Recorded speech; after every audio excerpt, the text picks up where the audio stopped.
Welcome to another episode of the OT for Life podcast. Our guest today is Jason Gonzales. He is an occupational therapist with loads of experience working within the school system. He's also the co-founder and CEO at Double Time Docs, which is a really cool online software that helps school-based therapists write reports quickly and easily. Our discussion today revolves around all things documentation and report writing, as we highlight some of the most common problems that we as therapists face on a daily basis.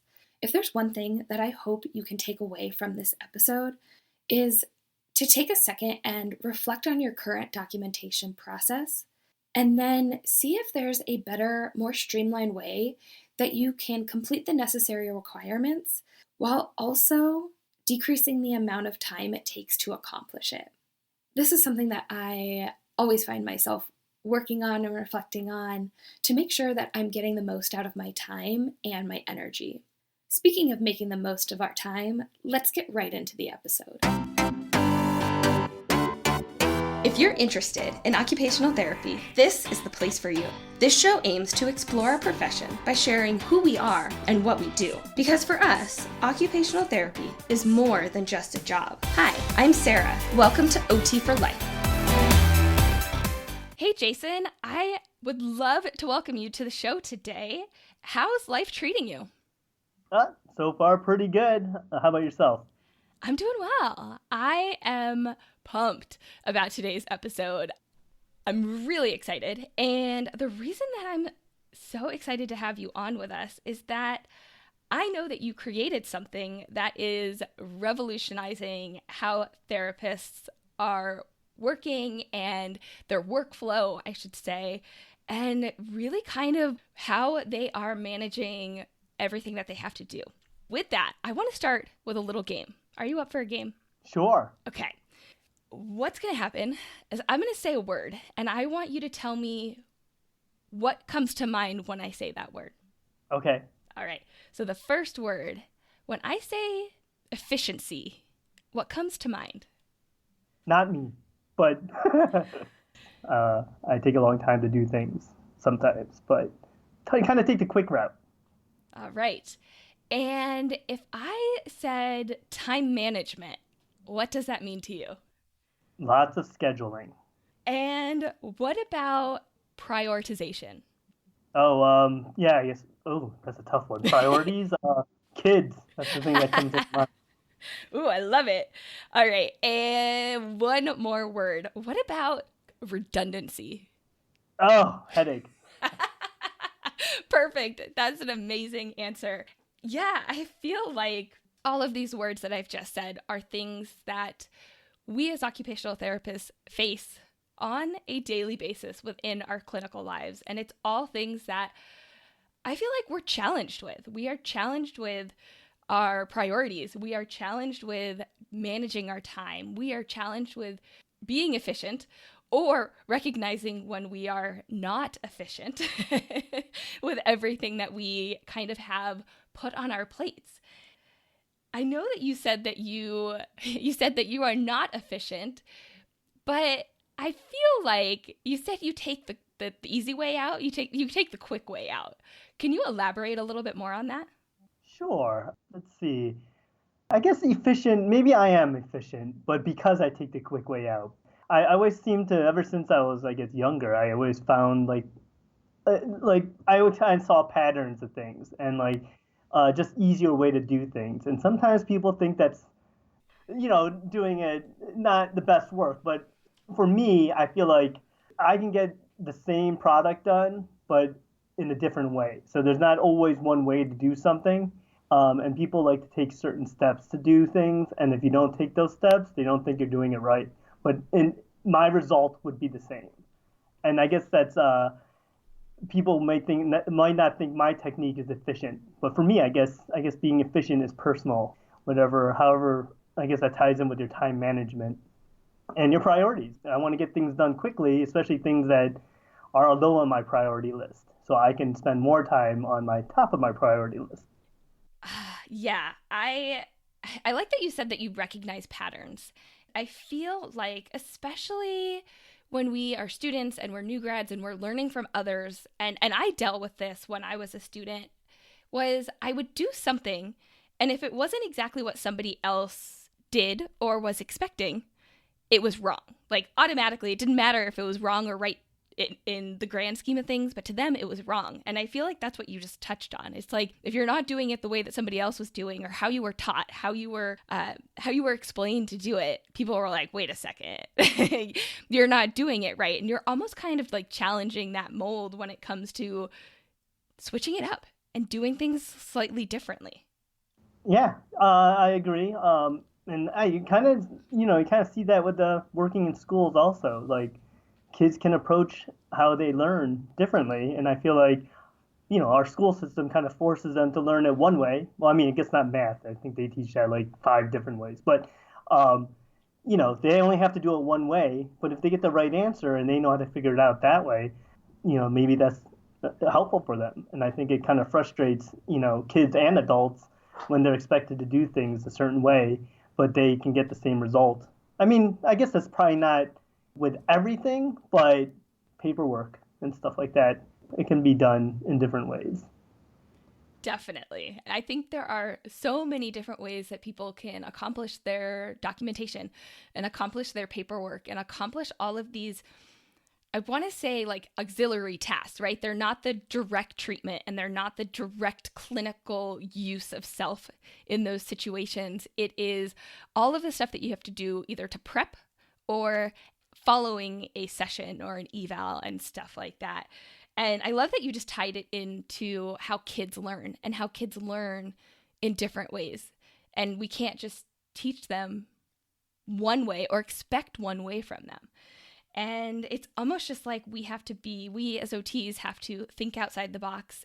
I think we're really good at identifying problems, but then sometimes we might not know how to move forward and what to do about that. We're like, hey, we know this is an issue. What are we actually going to do about that? I guess my question is for you is, you've created a product that's all about efficiency and time management and prioritizing, basically, and making things easier for therapists. What happened within your life that got you to this point where you recognized there was an issue with this? Oh, I've been a school-based OT for, I think this is like my 18th year. So it's been probably about 17 years learning that there isn't any consistency amongst therapists on how to write reports. And I've traveled within the U.S. in the school setting. I've worked in New York City. I worked in Maui. I looked in Oahu.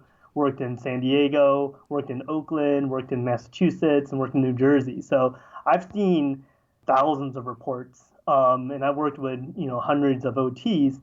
And most school districts I've worked in, they just tell you this kid needs a report or an evaluation done, and they don't really tell you how to write your report. I mean, granted, I think it's different now. There's a lot more mentors now. But when I was in New York and in Hawaii, they just told you how to, this is how the DTVP, how you administer this. And then it's like, once you administer it, here you go, write the report. And I'm going to cut you off just for a second, just for people that might not be familiar. When you said the DTVP, that's the Developmental Test of Visual Perception? Yes. A test that I consistently use still in the last 17 years, just because now I'm so used to it. But it was just like, nobody taught me, this is what a report looks like. And so I had to go through old reports and old files and be like, oh, here's the OT report. And so I was kind of learning from somebody who may or may not have written a good report. And so my report, in turn, is going to be pretty bad if that's what I'm looking at. And then when I produce a report and somebody else comes behind me, they're going to look at my report and be like, oh, this is how you write a report. And then so it's just a really bad blind leading the blind. And so when I moved from district to district, I piecemealed a bunch of other parts of reports, and it's like, oh, I was supposed to add this. Oh, I was supposed to talk about this. And then as I would go to OT staff meetings and stuff like that, one of the biggest complaints was the consistency in reports. And one of the biggest complaints from teachers was like, oh, I don't even know what they're saying in this report, or this is not comprehensive enough, or this is 15 pages, or something like that. So there's just like, I just kept on hearing so many complaints about how therapists write reports, and there's no consistency. within our own profession. And I mean, it's a little bit better now. Some school districts have templates, but that's not even the same within the state. And it's just like it does take a long time. It takes a long time for. I think I sent out a Facebook poll last year asking about like, how long does it take you to write reports and stuff like that. And I think it was like the average was like 2.5 to 3 hours, regardless of your experience, just writing the report. And that's on top of the observation, administering a test, consultation with a teacher, and then if you're lucky, consultation with a parent. And so it just prolongs the process. And then I kind of noticed that, I'm kind of writing the same thing, following the same format. And the more I talk to other OTs, they have, you start using templates. You have certain ways, how the content is formatted in your reports. And some therapists copy and paste. I think like 70% of all therapists copy and paste the reports. And so it's like, well, if you're copying and pasting there should be something that can automatically do that for you. And that's kind of where I went with double time docs. So many things that you just said right there, and so many things that are really important to, let's just shed some light on all of this. Like the fact that you said in the poll that you did 2.5 to 3 hours just to write a report, And mind you, people are probably spending anywhere from another hour to 4 hours with their observations, with their planning, with their interviewing, with actual standardized tests, like you name it, everything else that you have to do. And then to spend that amount just on the writing portion is crazy. It's insane. I actually did my very informal, and I just kind of reached out to my followers that are on Instagram, and I just asked some of these questions as well. And I got, my numbers for how long it takes everyone to write a report. I got 79% said they got it done in 0 to 2 hours. And then I had 21% that said it took them over 2 hours to complete the report, which is just crazy. Yeah, regardless, I think it takes about, 2 hours on the average. And I've had like people with like 20 years of experience saying they take like 4 hours to write a report. I mean, that's a long time. And especially like with our caseloads increasing and stuff like that, it's like most of us do it at home. And I think one of the questions I asked is, we can probably guess that like 90% of therapists write their reports at home.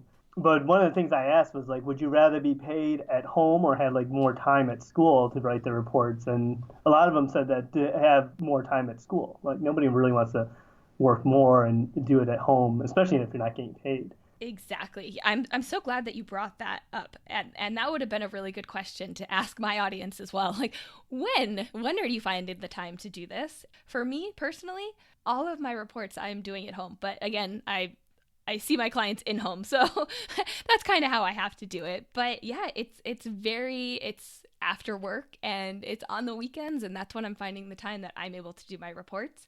And one of the other things that you mentioned was the comprehension and the understanding of the reports. I think that's really interesting because we as occupational therapists spend so much time writing these reports and perfecting these reports. And how often are they actually read and then comprehended at the level that they should be?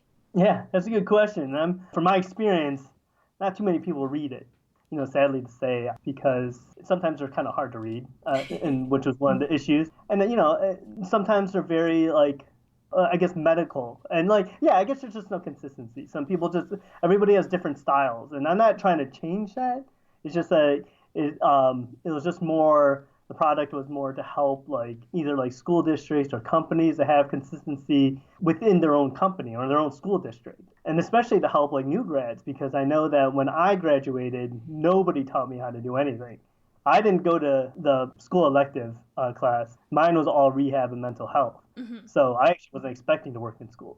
So when I got my first job in schools, which is, actually second job in schools, the PT pretty much told me how to work. And so it was I know it's a lot different now because of the mentorship that they have with companies, and OT is a little bit more popular in schools, and so there's a lot more supervision. But I don't know if still new grads come out of school knowing this is what you're kind of supposed to look for in a report, or when you look at and test kids. So yeah, how much experience they have, and I know it can be stressful, and it's an important part of our job, but it's not like the most important. Like being able to work with the kids and finding interventions and all that stuff. But writing a report for so many hours takes away from that time of treatment planning and stuff like that. I feel like a lot of the mental capacity and the mental energy that we have to spend when we write a report, some of it, like when we're doing our clinical observations and the integration piece and writing the goals, like, yeah, that takes mental energy. But spell checking, proofreading, and making sure that everything is included and all that kind of stuff, it's very redundant, right? It's just kind of like copy paste. And that's why a lot of people will use the templates. But then again, you run into the issues of if you're using a copy paste and you're copying from another report or from some template and then you're adding to it and all this kind of stuff, like that also opens up room for error. And the other thing that I found too is even when been giving a template, like when first starting a job, it never gets updated. And so then you're always going off of an old template. Did you ever come across that? Yeah, or they're really vague. Yeah. So like states have their own like what you're supposed to look at. They have all their own regulations or whatever. But they're like look at self-care or like look at play and leisure and stuff like that. So it's they're very vague. And just on another note of when you mentioned when you copy and paste, like a lot of the things we had and I've seen happen is like when people copy and paste, they forget to change certain pronouns, Yep. or if there's a name that's not the same name, and I made those mistakes. Me too. Guilty. Yeah, and so it's like, and it's like, oops, like that's embarrassing.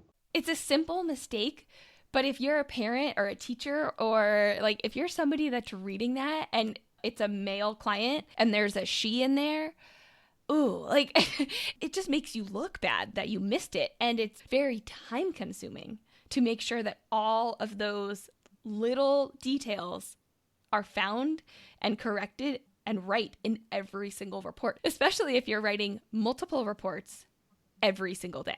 Yeah, agreed. And and then information just carries over from one kid to the other. I mean, sometimes you have like 3 or 4 evaluations to do in a week. And when you're testing, you can't write those reports as soon as you test those kids. So sometimes you test kids back to back and you're like, oh, did Jimmy say this or was that Tommy? And then you're like, oops. And then you kind of have to go back and double check that. But maybe that just might be me. Oh no. I think it happens to all of us. And even as much as you try to take good notes and keep it all kind of synthesized together, when you're working with multiple clients every day, I think it just gets harder and harder the older we get as well. Oh, yeah. Yeah. I mean, I've been having 7 to 8 evals every week, which is a lot in my practice area. And so keeping up with all of that work is really hard. And it really makes you think about things and identify what you're doing. Is it worth that time that you're doing it, or is there a better, easier way that it can be done? I wanted to ask, because this was one of the questions that I had asked in my Instagram story, but I wanted to ask to you, what is the worst part about writing a report? Oh, I mean, I would say it's just the time, because I've never really had time at school with a full caseload to write reports, so I do them usually at home. And now that I've 2 kids and a family and a wife, I don't want to miss out on that time. So prior to double time docs, it's like I would just have to wait until everybody goes to sleep, and then I'll write reports at 11 to 1 in the morning, and then, which I do that now because I still don't want my priorities. And we talked about, I guess, priorities a little bit. Is like I try not to do any work between 5 and 11. Or whatever, 5 and 12, when somebody's awake in the family, because you can't get that time back. And so I would much rather sacrifice sleep, and sleep isn't a high priority for me. And then I just have to make sure I'm not cranky all the time. But so I kind of have to balance all that stuff out. But I would say it's just the time that it takes to write the evaluation. 100% agree with that. Yes, like time, because every minute, every second that you spend writing a report, you are not spending time on something else that could be more important. A few of the things that some people told me when I asked them what the worst part about writing a report was, somebody said proofreading, somebody said the researching, knowing that it will likely never be read or fully comprehended, making sure that every little detail is in there, using programs that are annoying and not user-friendly, all that good stuff, which I can completely 100% relate to because I've dealt with all of that before. It can be very cumbersome and take even more time than a report really should take. Oh yeah, definitely. I've never actually used any other program. Actually, wasn't even aware of. I know there's programs for like skilled nursing facilities and stuff like that, but I haven't come across any programs that write narrative reports, like school-based narrative reports.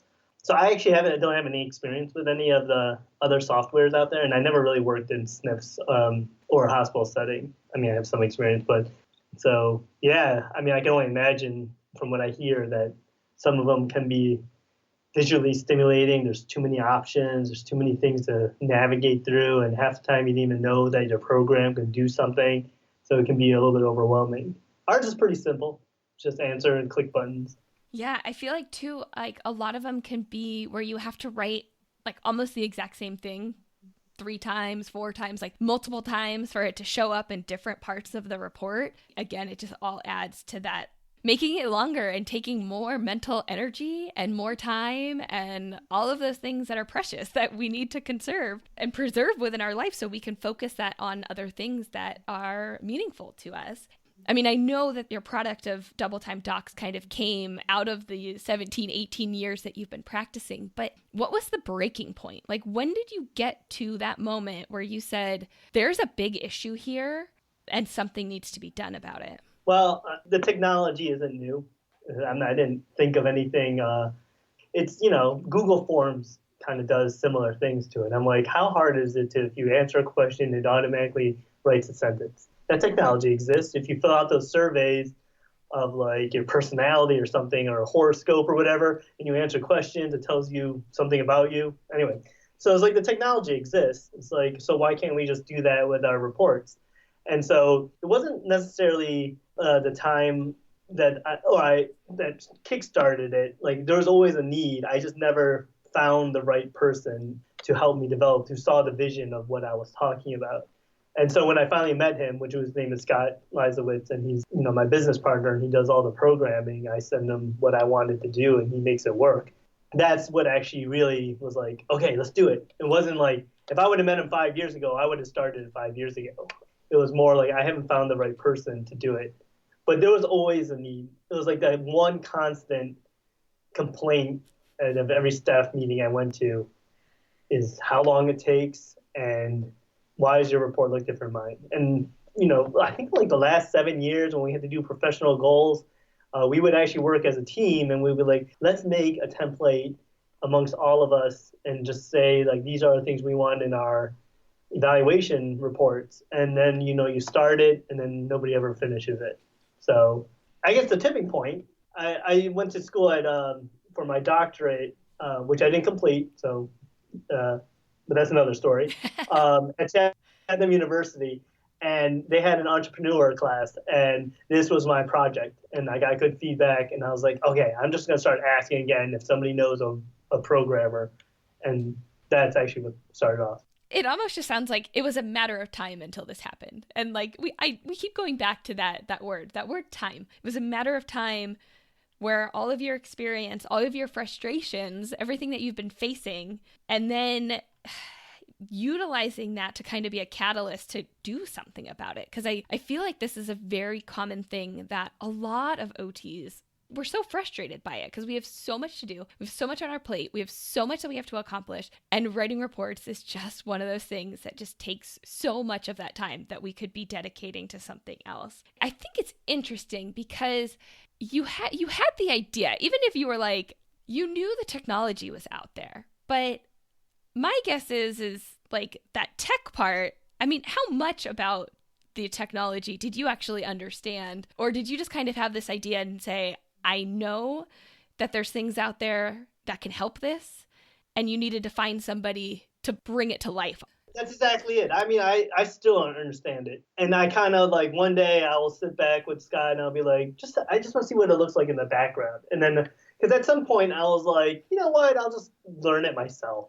And then I was like, never mind, I'll find somebody. But it was, I don't understand the programming thing. But yeah, like you said, like Google Forms does it. So how hard could it be? Yeah, it's it's funny. And one of the reasons that I resonate and I connect so well with your story and with this product is because my husband and I actually did something very, very similar, where I was sitting there and day after day complaining about writing this report and cutting and pasting and how much time that I was spending writing the report and how much of these little details turned into these like massive time sucks. And my husband, being the software tech brain that he is, was basically like, well, we can create something that all you have to do is click a couple boxes and then write a couple words in here, and then it will formulate these sentences for you. And I mean, it was it was like mind-blowing at that moment. I'm like, wait, what? I don't have to write the exact same thing over and over and over again in every report? He's like, no, we'll figure that out. But like without having him as this integral part, I would have just continued to punch away at the keyboard and just get my reports done as long as it took me to get them done. And so when I came across what you were doing with Double Time Docs, I was just like, this is amazing. This is so needed. And it's so pivotal to help us as therapists manage our time better and get our work done in way less time. Yeah. And, off the record, I actually have a question for you. Yeah. So I guess this should be on the record, but why did you not pursue it? Or do you use it now? Oh, I use it. Yeah, I use it. Okay. Yeah. Oh, I use it.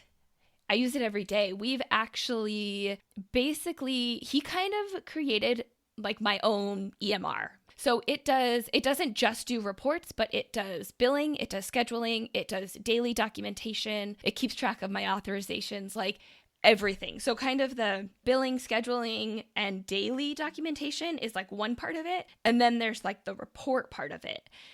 The database happened first, and then it was actually one of my fieldwork students that she had seen what my husband had built in terms of the database. And then she's like, you know what? He could do something with these reports as well and make these reports easier. Thank you, Deborah, if you're listening to this, because she was the one that planted the seed. And I was like, we were sitting in the car one day when she said that. And then the rest of the day, I was just thinking about it. And I came home and I asked my husband, Ray, and I was like, hey, is there any way that we can simplify and just make my report writing more efficient? And I told him my ideas, and he's like, oh, that's easy. We can do that. That's totally easy. So it's definitely something that I use, and I'm continuing to update as well. Now that I have this mindset of making everything as efficient as possible, anything that is redundant, anything that we do over and over and over again that really shouldn't use much energy, like mental capacity, a computer can do it. And that's what he tells me all the time. So anything that I notice that I do over and over and over again, I'm like, hey, we need to do something about this. And then he'll tweak it and add it and like kind of morph it into being more comprehensive and update it. So it's kind of like this ever-changing, ever-growing entity that we have. Yeah, no, and that's the same thing with Double Time Docs is, people are constantly emailing and be like, can you add this? Can you change this? Can you change the wording on this? So it's just getting better. And I think that's one of the stumbling blocks that people have as entrepreneurs or whatever, people who want to start a business, is that they're just waiting for the perfect product before they send it out. And that usually stops progress, whatever. I think Mark Cuban said, like, perfection is the killer of progress or something. But anyway, on the side note, I was just kind of curious. So how come you didn't pursue selling it or like making it more general to, I guess, well, you work in early intervention because if you have a need, I'm just like how we had a need, guessing you could probably monetize your product. You're such a you have such a business mind here. Yeah, I let's just say it's something that we are considering. It's something that potentially down the road could be something that we look into. We only started it within the last year or two, I want to say. And the report thing is actually even newer than that. And so, yeah, we're still working out the kinks. And we actually just had, I just let one of my physical therapist friends, I let her start using it to see what she thinks and kind of be like that initial beta tester. But it could be something down the road that we might try to get out there and help other in-home early intervention therapists as well. I wanted to ask you specifically who could benefit from using double time docs and who, or at least right now, who is the audience for it? Well, so we have school-based OTs. We have a school-based OT template. We have a clinic OT template, and then a PT template for school and clinics. We were going to go into speech therapy, but we've gotten so many like questions and like additions to both the PT and the speech and the OT that it was like, oh, we just need to really focus on getting a really good template out there before we move on to something else. And speech, since I did both of them, just from researching, like especially the PT is very similar to the OT template. Like we kind of follow the same, question and formats and stuff like that. But speech is like a whole different world, and I don't even understand how they write the reports. But I mean, once I research and look into it, there's going to be a lot of consistencies, and I think they have more specific guidelines on what should be included in reports. And so it might be a little bit easier, but obviously I'm not a speech therapist, so if somebody has a question, I can't fix it. So we decided to push that back. Yeah, because I had seen that on your website, and I was like, "Ooh, I should ask him about the speech side of it." But that makes total sense, and I feel like everything you add to it just adds more stuff that you have to kind of weed out. You have to test. You have to make sure that it's working, and then make sure that you understand the process and you understand it, and then you can communicate it to your business partner, Scott. So I can see how the snowball can just keep getting bigger and bigger and bigger while you're still trying to improve and kind of progress the OT and the PT side of it. And so right now it's mainly pediatrics and school district. Do you foresee this potentially expanding in the future, or are you going to kind of try to keep it to that realm? Probably just keep it to that because like school hospitals and stuff, they all have their own EMR systems that already do their own reports. So that I haven't, like I said before, I haven't found anything that writes school like the full school-based report. Like there's Q Global, I think it's called, that you can do on specific assessments, like I don't know, and the sensory profile and stuff like that. They all have like where you can input the numbers, and then they'll write a report for you based on how those questions were answered. But those are assessments specific. So I haven't found anything that does the full comprehensive report. And so, but hospitals, like I've read hospital reports, and they do just have click boxes and stuff. And then you kind of have to go with the whole, is it reimbursed by Medicaid and all that stuff? And I don't really want to deal with that right now. Yeah, it's almost like keeping it with what you're passionate about and what's in your wheelhouse and something that you're really interested in, rather than get too big. Make sure that it's still something that you enjoy, right? Yeah, definitely. Like it's moving at a pace that I can handle right now, because Scott isn't. He's a programmer, and he also has his own business and stuff like that. But he's not an OT, so any OT questions I have to handle, and and obviously he has to handle with all the like privacy and all that stuff like that, and all the web stuff, which I don't understand. So it's a lot on our plate right now, but it's moving at a pace that we can handle. Advertisement and marketing is kind of hard, but you kind of learn as you go with that too. Yeah. Oh, yes.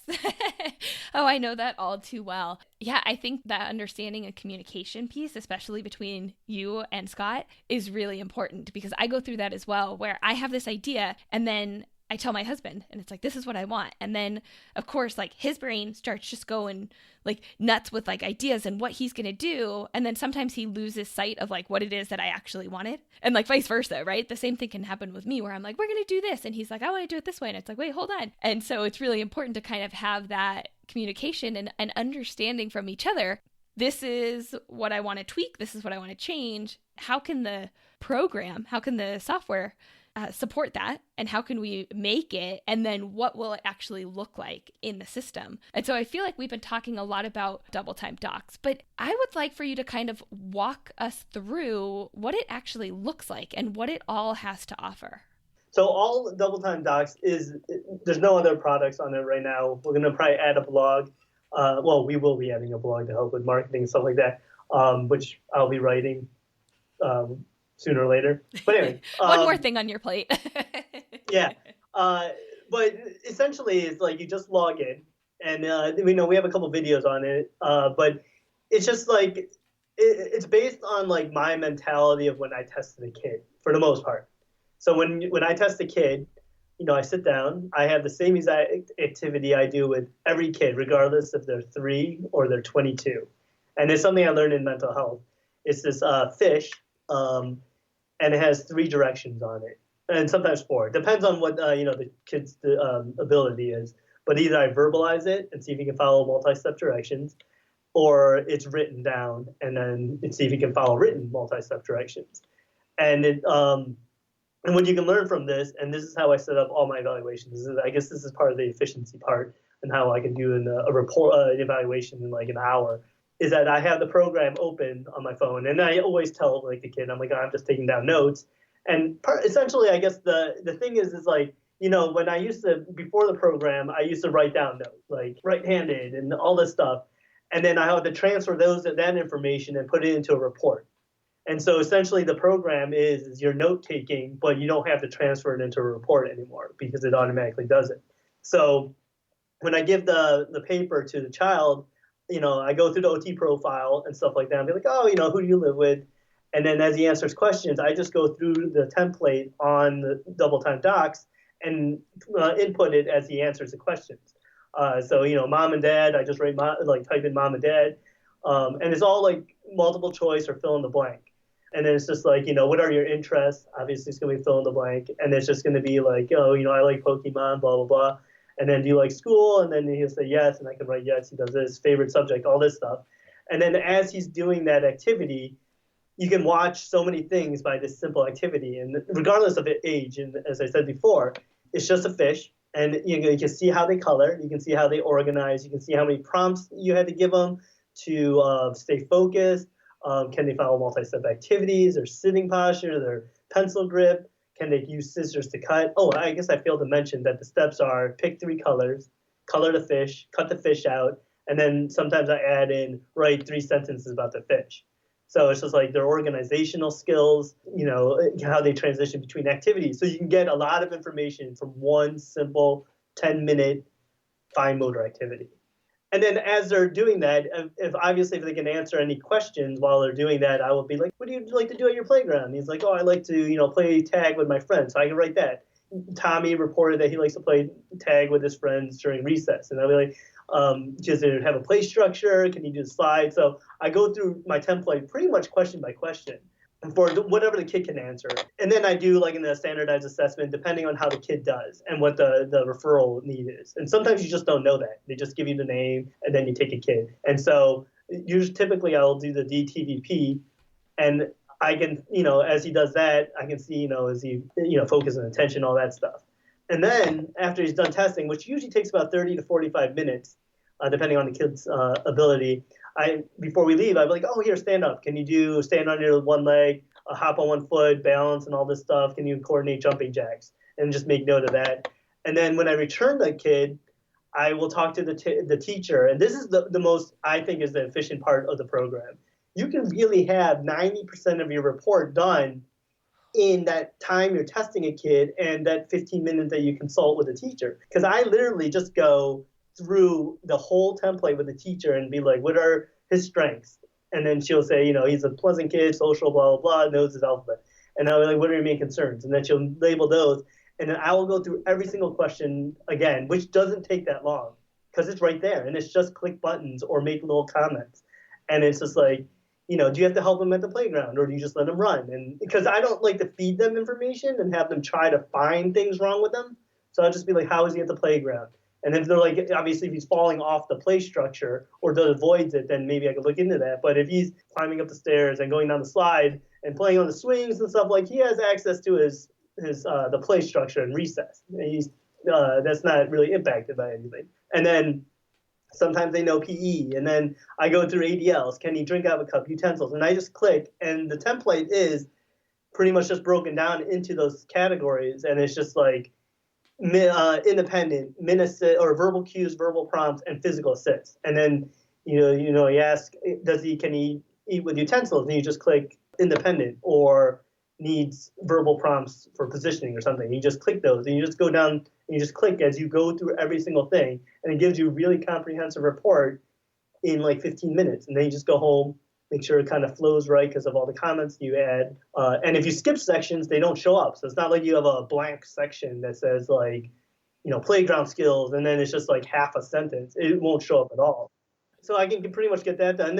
And then I still have to do stuff at home. So I have to do the scoring, which takes about 30 minutes to do scoring. Well, it might take a little bit shorter if I wasn't watching TV at the same time, but that's usually how it goes. And that's pretty much what the software is. It's just questions and templates. But I was just explaining on how I do it while testing the kid. And that's where I feel like most time is saved. Because if you're spending, regardless, you have to do that observation. Oh, which I didn't mention is that I try to go where it's like 5-10 minutes in one activity and there's a transition and then 10 minutes into another. So I can see like that transition. I can get as much information as possible in that 30-minute observation. So if he's, working on a station in a fine motor station or a writing project in class, and then in 10 minutes they have to transition and go to PE, I can see how that transition happens. I can see if he lines up with kids, if he's bumping into things or whatever, or how he's sitting in the classroom setting. So I get my observation in. And then at that time also, I can combine that with a consultation. If the kids are engaged and the teacher has time, I can do my observation while talking to the teacher. It sounds like you designed this with utilizing it concurrently with like during the evaluation. Oh yeah. And during consulting and collaboration with the teacher or anybody else that you might be pulling in to get information about this client. I think that's just a great time-saving device, because rather than writing all these notes and then having to go back and decipher the notes and rewrite them and all of this, like it's happening, right, click, whatever you have to do. And then at the end, you can kind of just look at it, spot check it, and make sure everything's good, and just spend a couple minutes right at the end and pulling everything together and making sure you didn't miss anything. And that's awesome. But my question for you is, because this is something that I think about and I reflect on often, is do you ever get a client, because my guess is this is either on your phone or a tablet or a computer, depending on what like space you're in. Do you ever get a client that is distracted, that you have this open and they see you kind of typing or making a note on your phone or something like that? Like, have you ever seen any sort of negative association that they get distracted because you have some sort of technological device? No.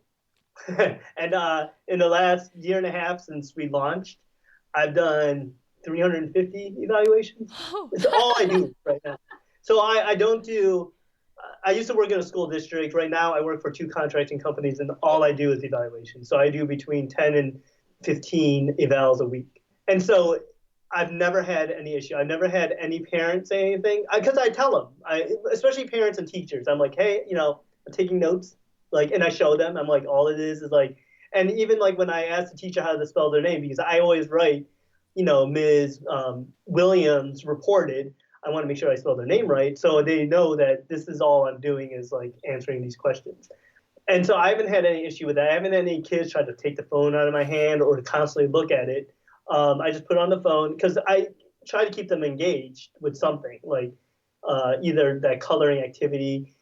And if they can't color or they don't have the attention to do that, then I'll just take that away. And sometimes like the only issues I've had is that if I don't have internet service. Mm-hmm. But once I know, like you can print out the question, but not you don't know always when you don't have internet service. But it's I mean obviously once you use it, it becomes kind of like muscle memory. You kind of know where all the questions are. And I think that's where one of the issues I used to have when I was prior, like 10 years ago, is that I'm like, oh, I forgot to ask about ADLs or something. I forgot to ask about buttoning or shoe tying or whatever. And then I have to go back and try to hunt down the teacher and be like, oh, yeah, sorry to interrupt you, but I have a couple more questions I forgot to ask you. And then so the template, like, you can't miss anything.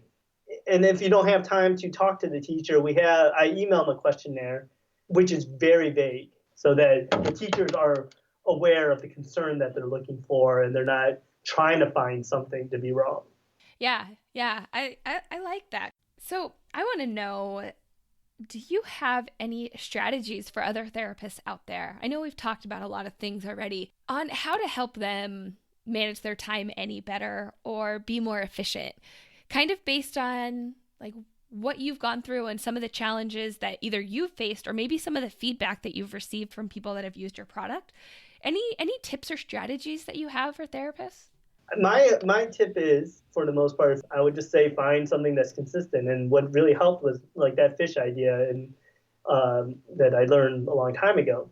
And it's just like have this set routine like that you can find that works for pretty much all kids, regardless of diagnosis or ability, and just see what they can do. Like if you just give them a crayon, can they pick it up? Can they color? Like, do they even know what a crayon is? And then if they're 22, like, see how they're coloring. And like, it's the same question. Do they know what a crayon is? So you know how the report can be individualized, but you know, the activities can all be generalized to everybody. You just have to modify it. And I guess that's what makes us OTs. We modify everything or accommodate. So you just have to be able to adjust to what the student you're working on and giving them you know, somewhat fun activity. I haven't had anybody hate coloring or not attempt to it and just outright refuse it.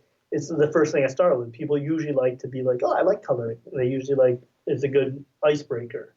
Yeah. So I'm hearing simplify and then modify it to be able to be used with all of your clients. I think that is a great piece of advice right there.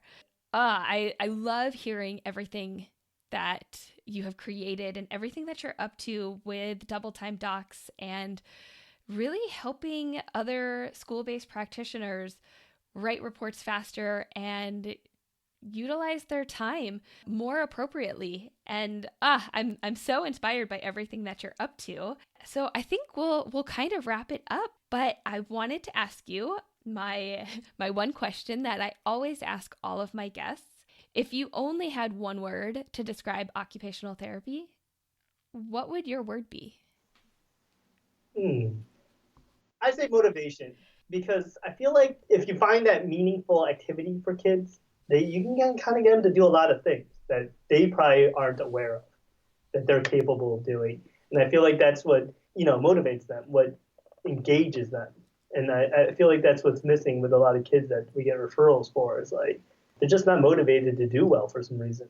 I like it. If people wanted to find out more about you or about Double Time Docs, where can you point them? Oh, okay. I guess, well, you can email me at jason@doubletimedocs.com, or you can just go to the website at doubletimedocs.com. We're also on Instagram and Twitter, which I'm still learning how to use.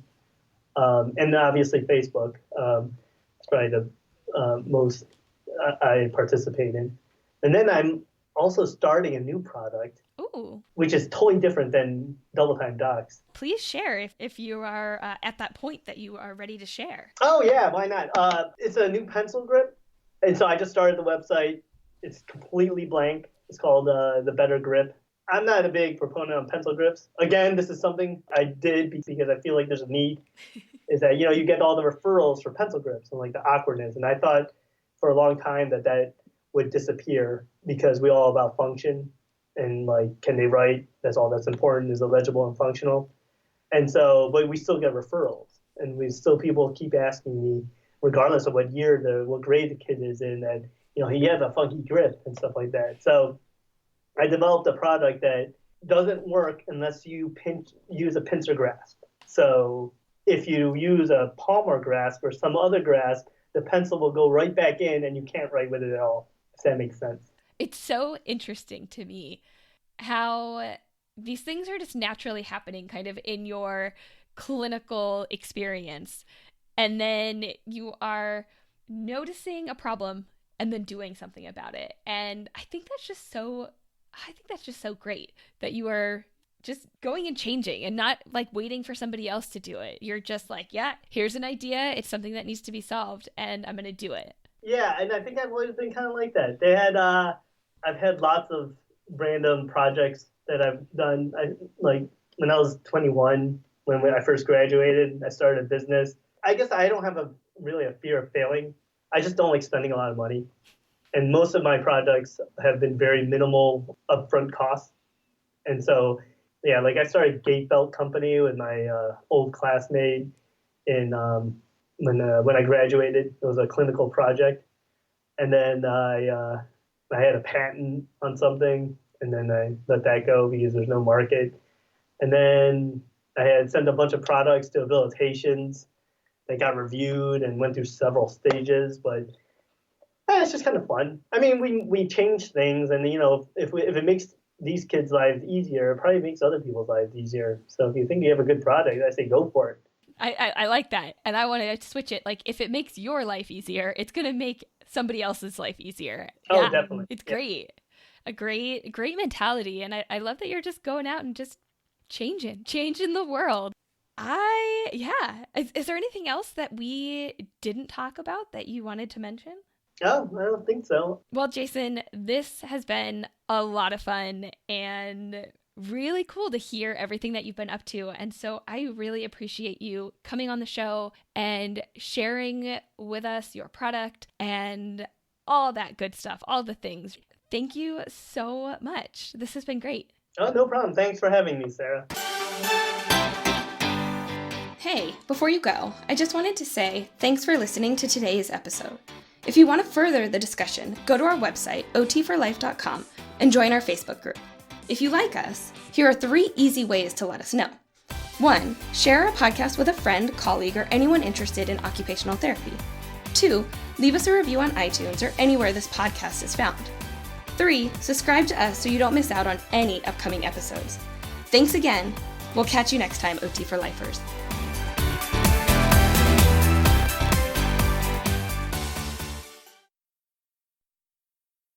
I always found it kind of weird when I was thinking about doing this podcast or whatever. It's totally new to me, so it's just kind of weird. And I was like, it's kind of like a bad date where I just talk about myself and I never ask any questions to the other person.